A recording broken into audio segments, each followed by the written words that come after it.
महाराष्ट्र शासनाने नुकतीच जाहीर केलेली कर्जमाफी ही शेतकऱ्यांची दिशाभूल करणारी आणि फसवी असल्याचा आरोप करत लोकविकास संघटनेच्या वतीनं अमरावती तहसील कार्यालय आणि अमरावती जिल्ह्यातील चांदूर बाजार इथं तीव्र आंदोलन करण्यात आलं। आंदोलकांनी शासन निर्णयाची होळी करून आपला रोष व्यक्त केला। आंदोलनादरम्यान शासनाच्या कर्जमाफीच्या निर्णयाची प्रत जाळून निषेध व्यक्त करण्यात आला। मुख्यमंत्र्यांना तहसीलदारांमार्फत निवेदन सादर करून सुधारित आणि सर्वसमावेशक कर्जमाफी योजना जाहीर करावी अशी मागणी करण्यात आली। कर्जमाफीसाठी लावण्यात आलेली 2019 ची अट तत्काळ रद्द करून सर्व शेतकऱ्यांना सरसकट कर्जमाफीचा लाभ द्यावा आणि नियमितपणे कर्जफेड करणाऱ्या शेतकऱ्यांनाही न्याय मिळावा यासाठी त्यांना 1 लाख रुपयांची सानुग्रह मदत द्यावी अशी मागणी करण्यात आली।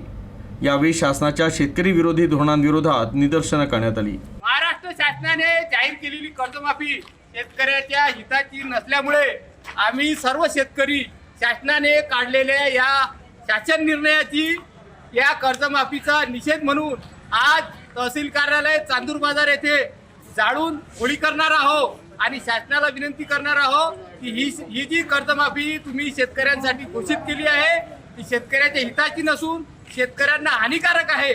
म्हणून ज्याच्या कटी शासनाने या शासन निर्णयामध्ये लावलेला आहे, जसं की 2019च्या अगोदरचे शेतकरी आणि ज्यांनी पूर्वीच्या कर्जमाफीचा लाभ घेतला ते शेतकरी या कर्जमाफीमध्ये बसणार नाहीत।